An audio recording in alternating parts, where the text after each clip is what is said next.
Titans of Culture, a new game from Turn to the Wonderful. In this game, we have actual people who are the characters, and they fall into three categories. They have either a talent of charisma, a talent of intellect, or a talent of ethics. And they compete for influence points. The way the game is played, I'm going to show you the simplest formulation of it. Each team takes makes a hand of 5 players, any ones that they choose. There are 3 rounds. The first one is for 25 points. The second one is for 40 points. And the third one is for 60 points. And you use your 5 titans of culture. So I'm going to show you these here. Like here we have Attila the Hun, and on the back it says something interesting about him.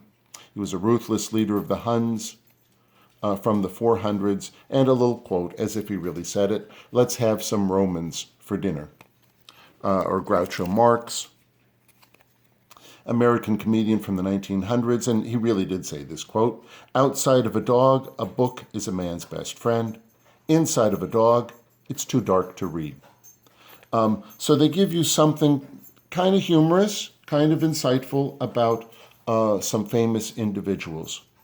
The people who have the quality of charisma are people who either make the day or bomb out totally. The people with ethics are very solid, and the people with intellect kind of like to be around other intellects, and they have a wider range. Charisma kind of likes to be by themselves. They don't like many other charismatic people in the room. And that's represented by the gameplay itself. In the simplest version, all the versions, there's 3 rounds. Each team, or each player, picks how many they want to go in for each round. So let's say the first round is only 25 points. This one puts in 1 George Washington Carver, and this one puts in charismatic Marilyn Monroe.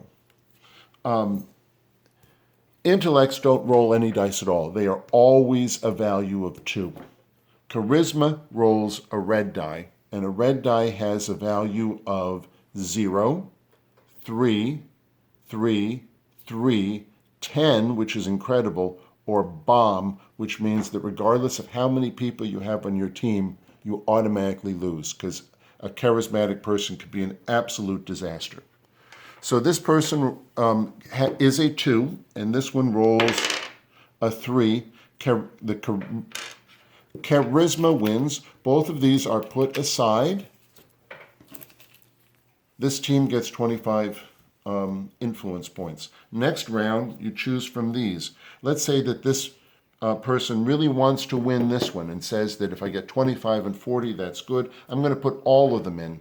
And let's say that this one doesn't know who's being put in and puts in only 2, which is an interesting strategy. I'm going to get a third die here. Here we get 2 plus the total of all of these. 2, 3, 4, 5, 6. A total of 6. Here we have Groucho Marx and Albert Einstein going against them. Groucho bombed out. He's absolutely out of it. This one gets this here. In the last round, they've used up all of their hand. These 2 are left. Not necessarily the best strategy, but it's a strategy anyways. This is 2, and Attila the Hun rolls a charisma of a 10. They get this one. Round 1, the score is 65 to 60. We play the same cards in 3 separate rounds, and the total, whoever has the most influence, wins. Now, there are ways that make this more fascinating.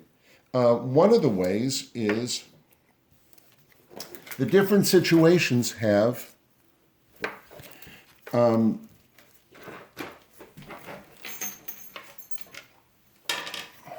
different things. So here it says, it's a new age of reason. Intellects, Titans, receive a +1 bonus. So every time, if this one were to come out, we would choose our players for the first round. And then we turn this over, and it says intellects get a +1 bonus. Whatever is rolled for Albert Einstein, it's +1. Sometimes they say that charisma is voided. In the situations, ethics are either treated regular or rewarded. Charisma is often voided, but sometimes rewarded. And intellect is a little bit more often rewarded in the situations. Also, the cards themselves have some information on them that affects the gameplay. So Marilyn Monroe, her charisma works better on men. Don't ask me why. I haven't figured it out yet.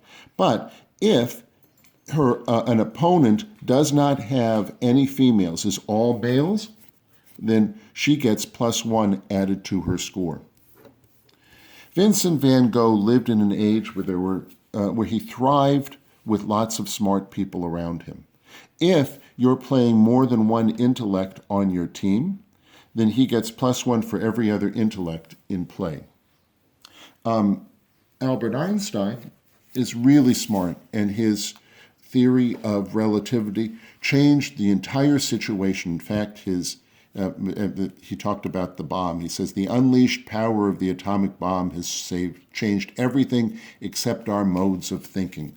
So he can change everything in the game if the situation card comes out and it says the ethics get a +2. He could say, you know what, I don't have any ethics on my team. I'm going to throw it away and change the situation one time. And it happened to be only a +1, the next one for the ethics. The way the game is played. Just to show you one round, we're going to put in George Washington Carver for the first round. It says, if you lose the round, you may place Carver back in your hand instead of the discard pile.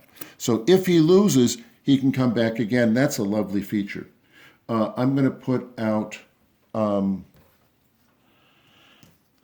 Marie Curie, and she says she can re-roll a 1 if a 1 happens. So George Washington Carver is automatically a 2. They're playing, I'm going to mix this up a little bit. They're playing in the situation pile, and it says the still small voice is heard, so he is now a 4. You get a +2 bonus for every ethics. That's a 4. Marie Curie rolls a 4.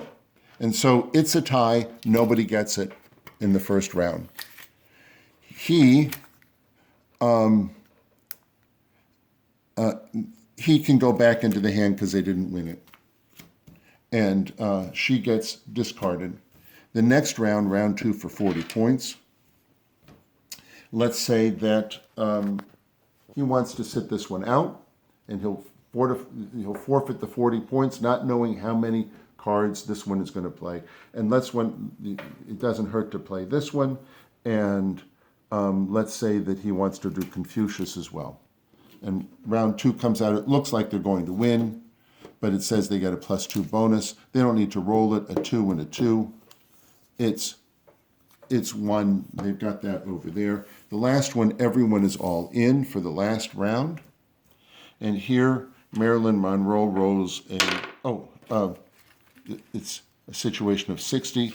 And technology booms, intellects get a +2 bonus. So Marilyn gets a 3. And not only that, there's no women on the other side. So she's now 4. She's 3 + 1. He's an intellect. He gets +1 for this one. So his intellect is a 1 + 1 or 2. His says +2 if at least 3 other intellectual titans are in play. Well, there aren't. So nothing happens with that. He gets a 3. And Joan of Arc is a 2. So it's 2, 3, 4, 5, 6, 7, 8, 9 on this side. +2 bonus, 10, 11, 12, 13. 13 on this side. Einstein might want to replace this. He might want to say, you know what, I don't like you getting such a big bonus. But let's say that he doesn't this turn. Groucho gets a 3, Attila gets a 0, and Einstein gets a 4. So he would have 4, 5, 6. Attila is not the only one in play, so he gets a 0. Groucho, if you can make this opponent laugh, he gets a +1, but they only have 7, 8, 9 points as opposed to 13. This team wins. In a nutshell, this is Titans of Culture by Turn to the Wonderful.